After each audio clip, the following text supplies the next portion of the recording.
No entendimento do transporte sedimentar, é necessário entender as principais forças atuantes sobre os grãos livres. A primeira delas é a força-peso, que depende da densidade da partícula e sua reação, e a força contrária, que é o empuxo, que é igual ao peso do volume do fluido deslocado pelo grão nele imerso. De um modo geral, essas duas forças agem na massa ou no volume do sedimento. Além do peso e do empuxo, outras forças agem mais sobre a área superficial do grão. Dentre elas, tem-se a força de coesão, que é resultante da força de atração eletrostática ou eletroquímica superficial entre os grãos, principalmente em partículas de argila ou minerais. A força ascendente, introduzida pela turbulência gerada por um fluido, que pode ser o ar ou a água, na presença de um obstáculo. E a força de tensão cisalhante tangencial, que desloca a massa no sentido de sua ação. O movimento de um fluido pode ser de dois tipos, laminar e turbulento.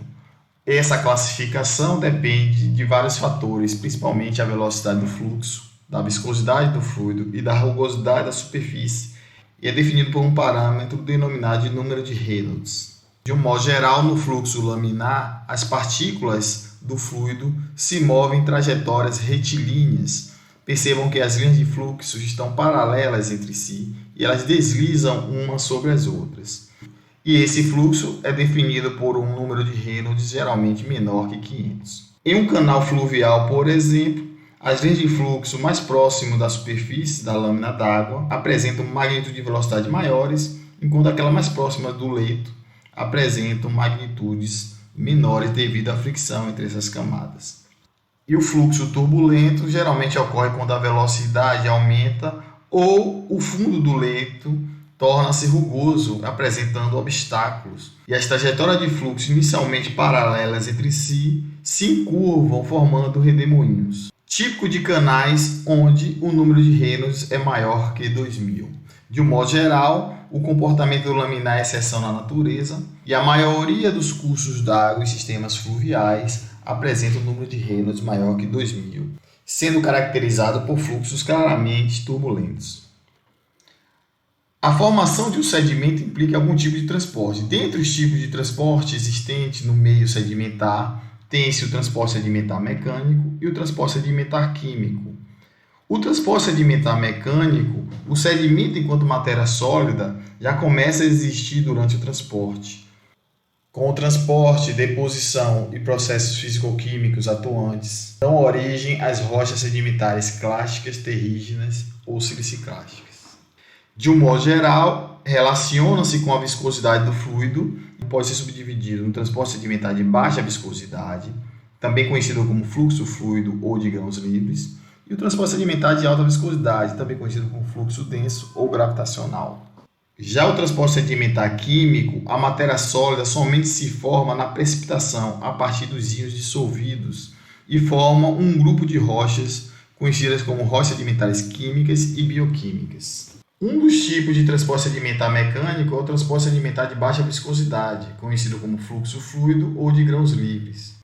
Nela, o sedimento enquanto matéria sólida já começa a existir durante o transporte, sendo constituído por partículas, grãos ou detritos que compõem as rochas sedimentares clásticas, terrígenas ou siliciclásticas. De modo geral, os principais agentes que transportam as partículas correspondem à água através de correntes fluviais, marés e ondas, seja unidirecional ou movimento bidirecional, e o ar através do vento. Nela, as forças atuantes nos grãos livres atuam de maneira individual, ocorrendo separação dos grãos durante o transporte. Essa separação granulométrica ocorre devido a diferenças de densidade entre as partículas, a diferença de granulometria, ou seja, o tamanho dos grãos, e a sua forma.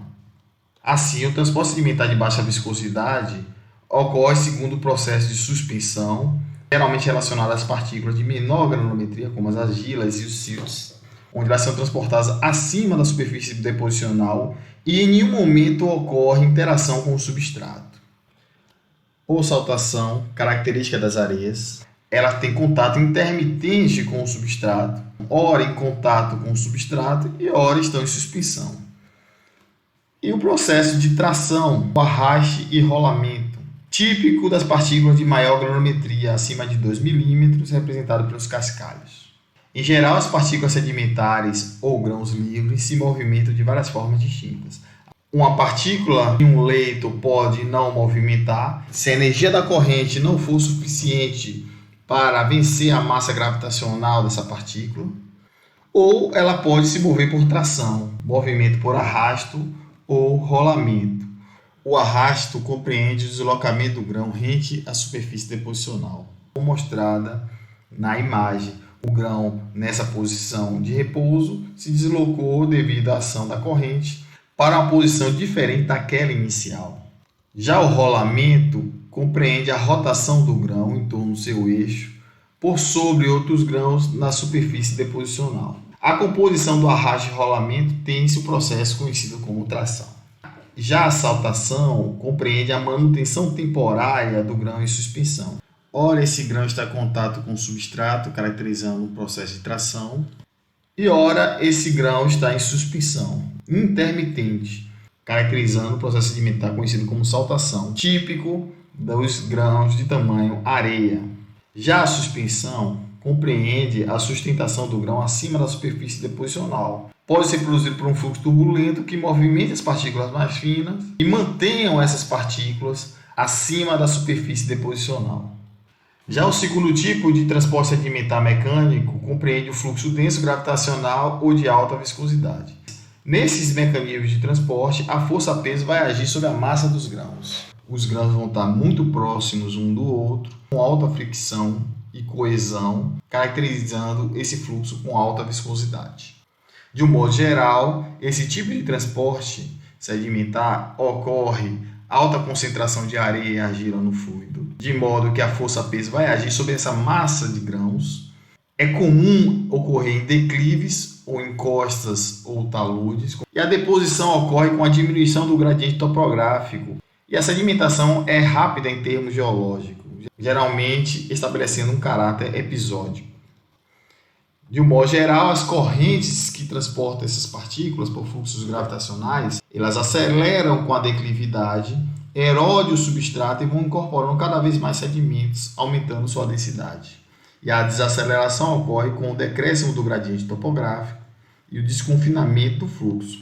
Esse desconfinamento do fluxo, percebam que o vale é confinado inicialmente em um único canal, alcança em menores gradientes topográficos uma área cada vez mais aberta, e essa sedimentação vai se ramificando, formando uma estrutura de leque, num processo que a gente chama de desconfinamento do fluxo. Assim, o fluxo desconfina e ocorre a desaceleração do sedimento e, consequentemente, sua deposição.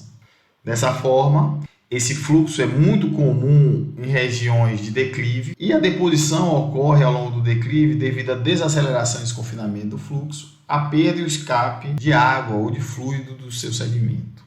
De um modo geral, os fluxos gravitacionais se dividem em 4 processos, a depender da posição que essa sedimentação esteja no seu declive. O primeiro processo é conhecido como deslizamento. No deslizamento, o bloco rochoso não apresenta deformações internas. Esse bloco vai deslizando e a deformação está totalmente concentrada no contato entre o bloco e o substrato, devido ao atrito desse bloco com sua movimentação. Nela, a matriz é resistente à ação do fluido que envolve intersticial. O segundo processo é o escorregamento. No escorregamento, percebam que, diferentemente do processo anterior, a deformação transpassa a superfície do substrato e ocasiona deformações pervasivas no interior do seu corpo.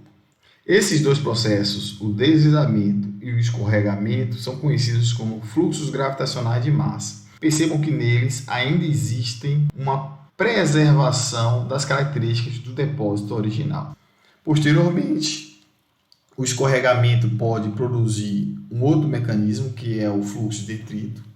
Diferentemente do escorregamento, nos fluxos de detritos ocorre uma perda das características do depósito original. Percebam que no fluxo de detrito eu não consigo reconstruir a estrutura interna do meu material original. E são caracterizados pela presença tanto de blocos como seixos, areias e argila. Nela, os grãos são suportados pela matriz que a envolve e, em parte, pelo fluido intersticial. Posteriormente, o fluxo de detrito pode derivar para uma corrente de turbidez, que corresponde a um fluxo mais rarefeito, com areia, silt e argila, sendo que, diferentemente dos fluxos de detritos, em que os grãos são suportados pela matriz e em parte pelo fluxo intersticial, na corrente de turbidez os grãos são sustentados pela componente ascendente do fluido intersticial. Logo, esses dois últimos processos, tanto fluxos de detritos como corrente de turbidez, caracterizam o que a gente chama de fluxos gravitacionais de sedimentos. A diferença dos fluxos gravitacionais de massa para os fluxos gravitacionais de sedimentos, sendo que os fluxos de massa ainda existe preservação das características do depósito original, enquanto que os fluxos gravitacionais de sedimentos ocorre perda completa das características do meu depósito original. Em síntese, temos como o primeiro processo relacionado ao fluxo gravitacional o deslizamento. Percebam, na fotografia apresenta esses grandes blocos, onde a estrutura interna dessas rochas ainda é mantida, preservada. Ou seja, eu tenho uma preservação completa de características do meu depósito original. Posteriormente, esses blocos rochosos podem ter uma perda parcial das características originais. Perceba que as estruturas sedimentares ainda são mantidas, mas pode ter perdas dessa continuidade dessa sedimentação, caracterizando o escorregamento. De um modo geral, esses fluxos gravitacionais de massas podem ser produzidos por sismos ou terremotos que geram corrente de turbidez que flui ao longo do talude, passando pela superfície continental até chegar à planície abissal no fundo oceânico, onde se deposita. Ocorre a perda completa das características do depósito original, caracterizando o fluxo de detritos. Perceba a grande variabilidade granométrica desse depósito, com a presença desde blocos, grânulos e seixos até sedimentos argilosos. Por fim, temos a corrente de turbidez como um fluxo mais rarefeito, onde as partículas maiores do fluxo de detrito se depositam primeiro, restando uma sedimentação de silt, argila e areias, caracterizada por um depósito formado por um processo de corrente de turbidez. Em síntese, o processo sedimentar conhecido como fluxo gravitacional é um processo desencadeado, onde inicialmente ocorre um deslizamento, evoluindo para um escorregamento, com a preservação das características do depósito original, passando para fluxo de detritos e corrente de turbidez, com a perda completa das características do depósito original, caracterizando um fluxo gravitacional de sedimentos. Já no transporte sedimentar químico, a matéria sólida se forma a partir da precipitação dos íons dissolvidos e forma um grupo de rochas sedimentares conhecido como rochas sedimentares químicas e bioquímicas. Elas se formam em bacias restritas e isoladas, conhecidas como bacias endorreicas, playa lakes, que são lagos intermitentes e geralmente comuns em desertos, ou mares restritos.